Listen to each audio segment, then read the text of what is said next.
So we did this video of me where I was training kickboxing, and someone in the comments said like, "Is all you do is kickbox and like you don't train for aesthetics or doing anything else?"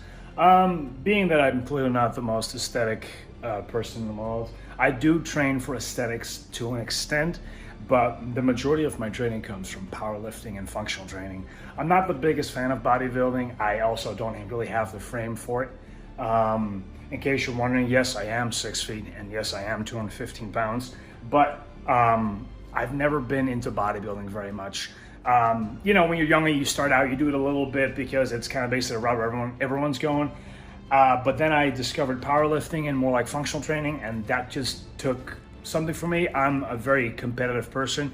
Any sport that I've ever done, I've always tried to compete in the highest level in. When it was swimming, I was a very high-ranked swimmer. For the youth team, when I did Pencak Silat, I was in national and international tournaments that were held in the Netherlands.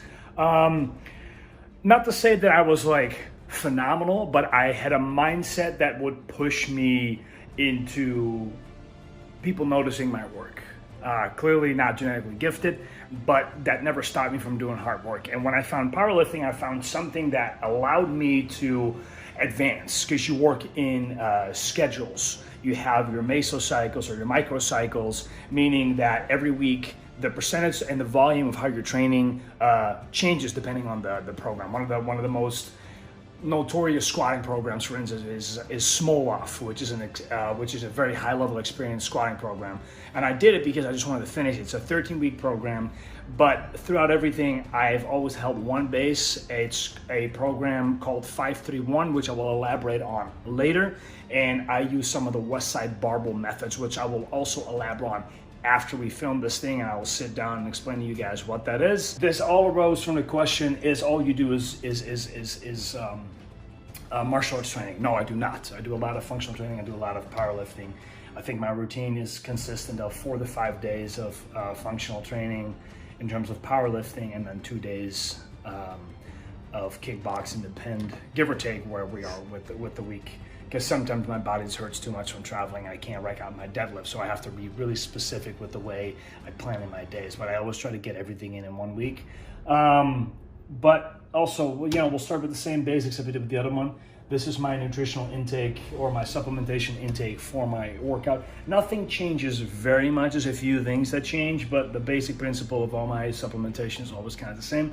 Vitargo, protein, aminos or BCAAs, leucine, a pre-workout that is either caffeinated or not, and creatine. Big fan of Optimum Nutrition. Probably one of my favorites alongside of Almax. I discovered Ghost Vegan Whey not too long ago. I'm a big fan of it. I personally think it's the best vegan whey protein on the market. If you haven't given it a go, give it a go. It's really good, great flavoring, and then I'm just a big fan of Vitargo. This stuff is just... It took me a little bit, but I think I like it now. Yeah, different flavors. You don't like the citry flavor stuff, though. Right, You like the fruity flavors. There's, like, you know, on the market, there's a few things that really work.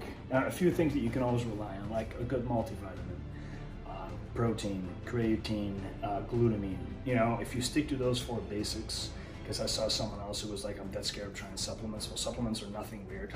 Just get stuff from trusted brands. Make sure that what you're getting, like I said, all the brands that I've named are brands that have always gone through trials perfectly, as far as I can tell.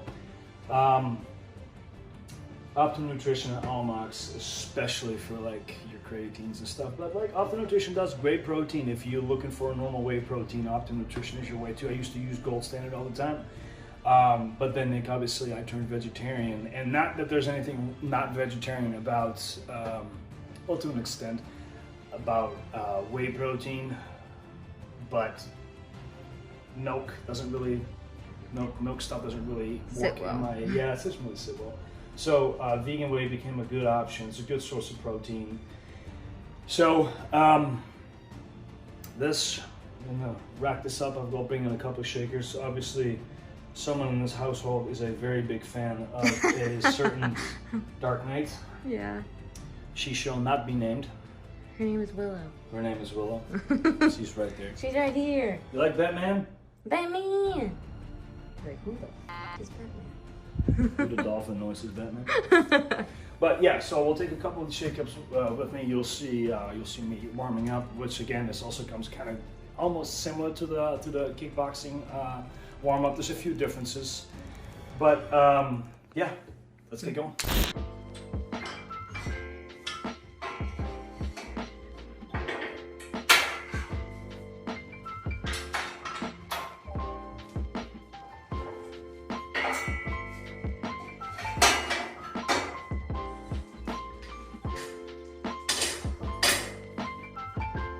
After I'm done setting everything up, I am going to write down my workout for the day.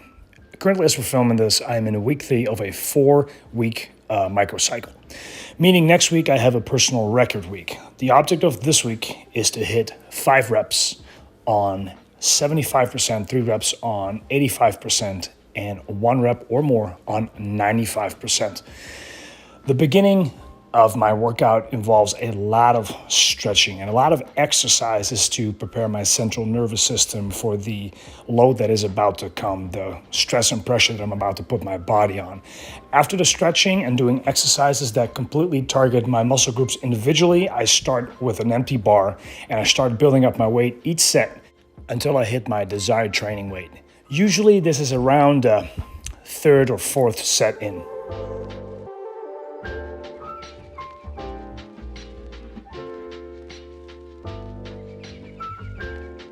To minimize risk and injury, I utilize knee reps and weightlifting belts. However, these are tools and should not substitute form and constantly trying to improve that form.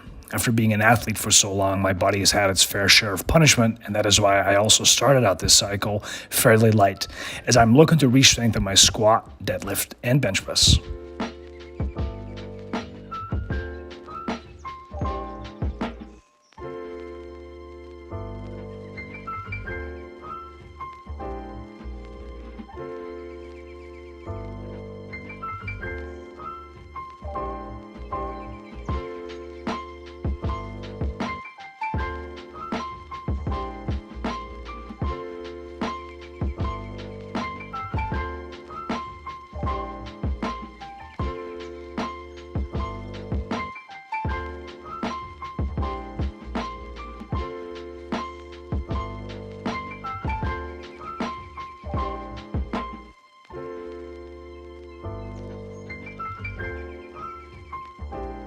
Those were my 2 first sets on 75 and 85%. Now for the last one on 95%.